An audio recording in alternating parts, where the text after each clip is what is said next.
Hello, people on the internet. Krasapar again, doing yet another review. This time on another Dark Hunter, another Fanon review.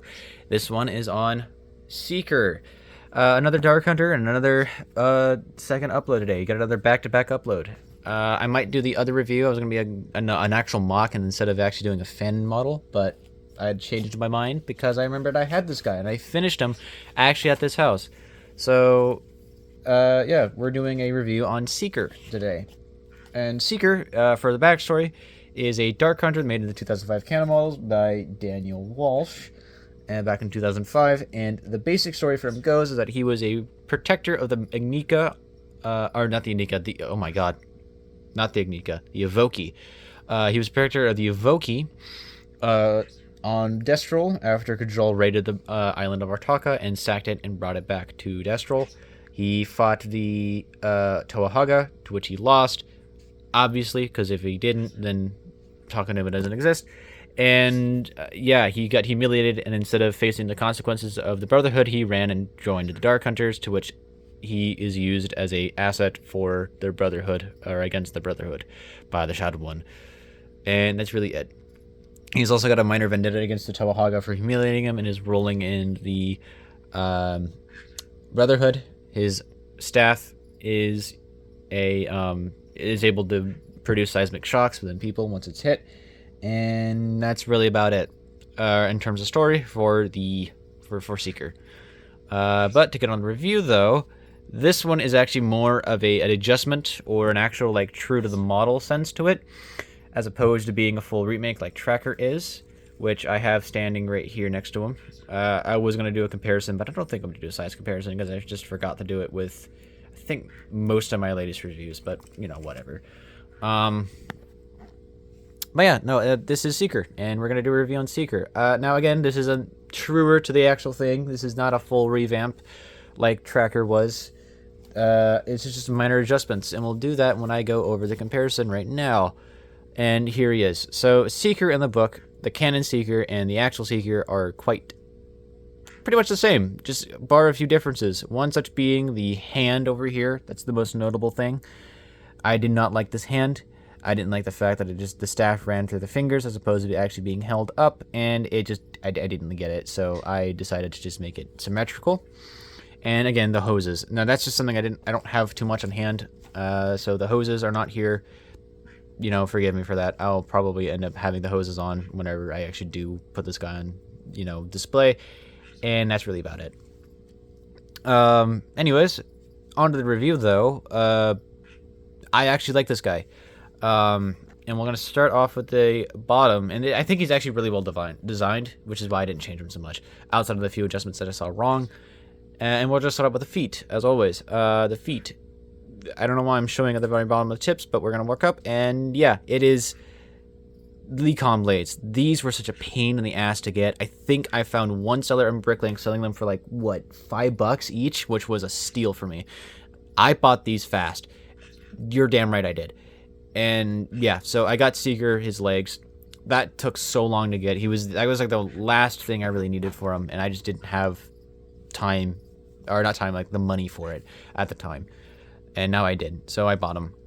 The front legs are funny because they're made with just metro heads for whatever reason. But what's cool about that is if you really wanted to, you can latch them into place at the back of the metro head, and they'll kind of just lock in place, which is cool. So if you need him to stand better, you can do that.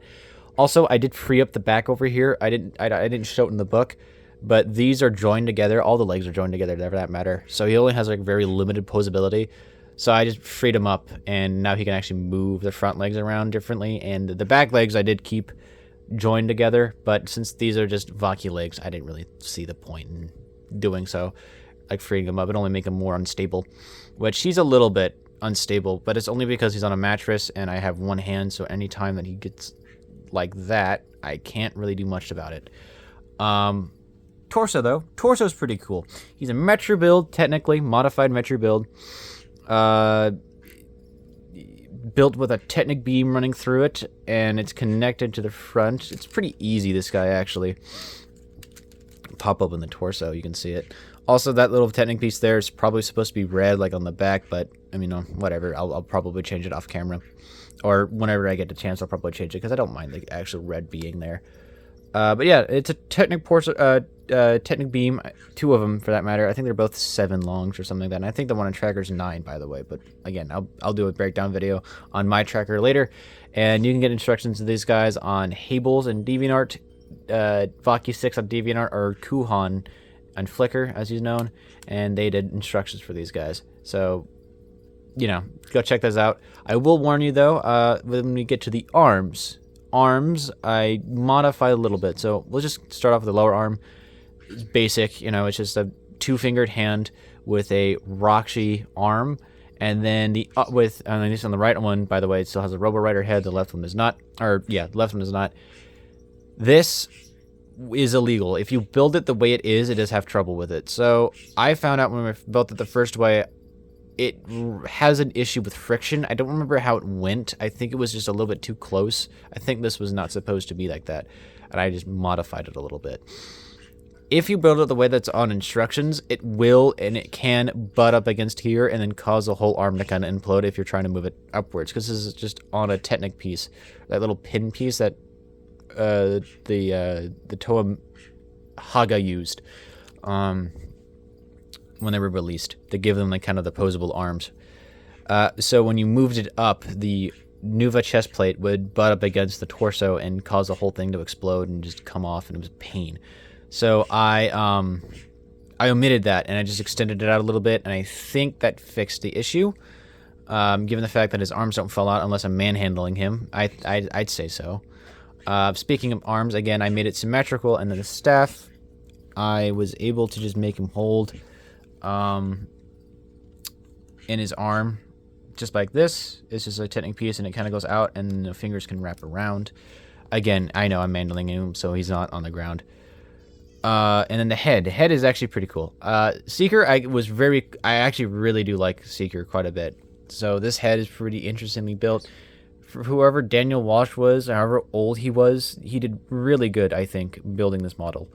Just a couple of mistakes here and there, but those are very easy to build and to fix. And yeah, so the head's built like this, and I do think it actually looks really good. It looks really weirdly bug-eyed, but also like a mole. I don't know how to describe it. He looks really cool. Vaguely insectoids. And yeah, that's really about it for Seeker. Now I don't have an Evoke. I was gonna show off the Evoke and have him hold it, but I don't have the gold Evoke, and Evoke, and I might have a silver one, but I don't know where it is. I don't even have the glitter one.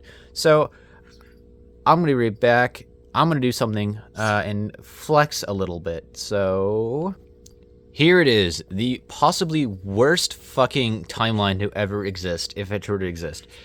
Instead of guarding the Evoke, he instead guards the Ignika, which, yes, that was a misspeak. I was meant to say Evoke, but I had my eyes on the Ignika, which is over here, which you probably saw when I was waving the camera around.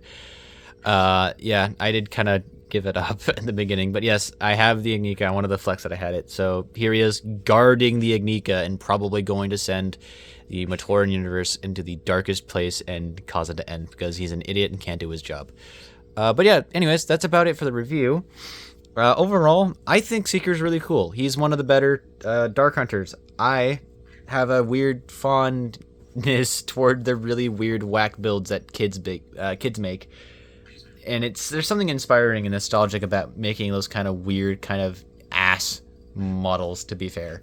Because we all made those at one point. So seeing them actually in a book like this, and the same thing with the Rahi, seeing them in a book like that, knowing that it's canon, so cool. And, you know, why not remake them? I mean, I can redo that no matter what, you know? So that's what All Eagle's all about. And, yeah. Anyways, that's really about it. I might do another video today on, like, a Gulatorian, or I might get one of those Hero Factory 1.0 sets, like I said I would.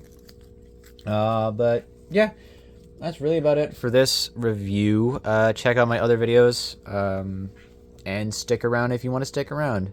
Thank you guys for watching. This is Krazabar signing back out, saying bye-bye, bye-bye, bye-bye.